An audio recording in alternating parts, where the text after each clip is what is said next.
Hi ಸ್ನೇಹಿತರೆ, ಎಲ್ಲರಿಗೂ ಭಾಗ್ಯ ಕುಟುಂಬ ಚಾನಲ್ಗೆ ಸ್ವಾಗತ ಸ್ನೇಹಿತರೆ. ಇವತ್ತು ನಮ್ಮ ಮನೆಯವ್ರ ಊರಾದಂತಹ ಈ ಮಳವಳ್ಳಿ ಹತ್ರ ಇರ್ತಕ್ಕಂಥ ಅವರು ಅಲ್ಗೂರು ಅಂತ ಒಂದಿದೆ, ಅಲ್ಲಿ ಗೊಲ್ಲಳ್ಳಿ ಅಂತ ಇದೆ. ಅವ್ರ ಮನೆಗೆ ಬಂದಿದ್ವಿ. ಅವ್ರ ಮನೆಗೆ ಬಂದು ಇಲ್ಲಿ ನಮ್ಮ ಮಂದಿಯವರು, ಆ್ಯಕ್ಚುಲಿ ನಮ್ಮ ತಂದೆಯವರೆಲ್ಲ ಪ್ರಾಪರ್ ಇದೆ ಅವರು. ನಮ್ಮ ಮಂದಿಯವರು ಅಂತೇಳಿ ಇಲ್ಲಿ ಎಳಸನಮ್ಮ ಅಂತ ಇದೆ, ಅಲ್ಲಿಗೆ ಬಂದಿದ್ವಿ.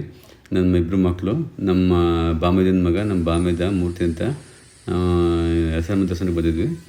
ಪ್ರತಿ ವರ್ಷ ನಾವು ಬಂದಾಗೆಲ್ಲ ಇಲ್ಲಿಗೆ ಬರ್ತೇವೆ. ಇಲ್ಲಿ ಬಂದು ಹೋಗಲೇಬೇಕು, ನಾವು ಪೂಜೆ ಮಾಡಿಸ್ಕೊಂಡು. ಯಾಕೆಂದರೆ ನಮ್ಮ ಮಂದಿಯವರಾಗಿರೋದ್ರಿಂದ ಪ್ರತಿ ವರ್ಷ ಬಂದೇ ಬರ್ತೀವಿ. ದೇವಸ್ಥಾನದೊಳಗಡೆ ಬಂದ್ವಿ, ಐನೂರು ಬಂದರು. ದೇವ್ರಿಗೆಲ್ಲ ಅಲಂಕಾರ ಮಾಡಿ ಹೂವು ಇಟ್ಟು ಪೂಜೆಗೆಲ್ಲ ರೆಡಿ ಮಾಡ್ಕೊತಾಯಿದ್ರು. ಹಣ್ಕಾಯಿ ಎಲ್ಲ ತಂದಿದ್ವಿ.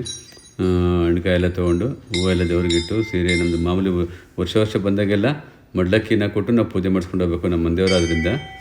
ಪ್ರತಿ ವರ್ಷ ಬಂದಾಗಲೂ ಕೂಡ ಅಷ್ಟೇ. ಜಾತ್ರೆ ಟೈಮಲ್ಲಿ ಸ್ವಲ್ಪ ಹುಡುಗರಿಗೆಲ್ಲ ಎಕ್ಸಾಮ್ ಇರುತ್ತೆ, ಒಂದು ಟೈಮ್ ಬರೋಕ್ಕಾಗಲ್ಲ, ಒಂದು ಟೈಮ್ ಬರ್ತೀವಿ. ಹಾಗಾಗಿ ನಾವು ಊರಿಗೆ ಯಾವಾಗ ಬರ್ತೀವೋ ಆ ಟೈಮಲ್ಲಿ ಬಂದು ಮಡ್ಲಕ್ಕಿ ಕೊಟ್ಟು ಅಮ್ಮನವ್ರಿಗೆ ಪೂಜೆ ಮಾಡಿಸ್ಕೊಂಡು ಅಮ್ಮನವ್ರದ ಒಂದು ಆಶೀರ್ವಾದ ತೊಗೊಂಡು ವಾಪಸ್ ಬರ್ತೀವಿ. ಪ್ರತಿ ಸಲ ಬಂದಾಗಲೂ ಅಷ್ಟೇ ನಾವು ಇದೇ ರೀತಿ ಮಾಡೋದು. ಐನೂರು ಅದೇ ಊರವರಾಗಿದ್ದರಿಂದ ನಾವು ಇಲ್ಲದೇ ಇರಬೇಕಾದ್ರೆಲ್ಲ ಅವರು ಯಾವ ಟೈಮಲ್ಲಿ ಆದರೂ ಕೂಡ ನಮಗೆ ಅನುಕೂಲ ಮಾಡಿಕೊಟ್ಟು, ಪೂಜೆ ಮಾಡಿಕೊಟ್ಟು, ನಮಗೆ ಪ್ರಸಾದ ಆರತಿ ಎಲ್ಲ ಕೊಡ್ತಾರೆ. ಐನೂರು ಪೂಜೆ ಮಾಡ್ತಾಯಿದ್ದಾರೆ. ಅಮ್ಮನವರ ಕೃಪಾ ಕಟಾಕ್ಷ ನಮ್ಮ ಮೇಲೆ ಸದಾ ಹೀಗೆ ಇರಲಿ ಅಂತಲೂ ನಾವು ಕೇಳ್ಕೊತೀವಿ.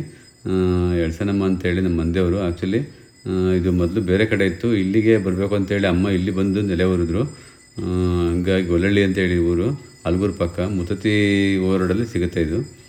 ಪೂಜೆ ಎಲ್ಲ ಮಾಡಿದ್ರೆ ಅಂದರೆ ಪೂಜೆ ಎಲ್ಲ ಮುಗಿಸ್ಕೊಂಡು ಪ್ರಸಾದ ಇಸ್ಕೊಂಡು ನಾವು ಪ್ರತಿ ವರ್ಷನೂ ಊರಿಗೆ ವಾಪಸ್ ಬರ್ತೀವಿ. ಅಲ್ಲಿ ಹೋಗದೆ ಬರೋದೇ ಇಲ್ಲ.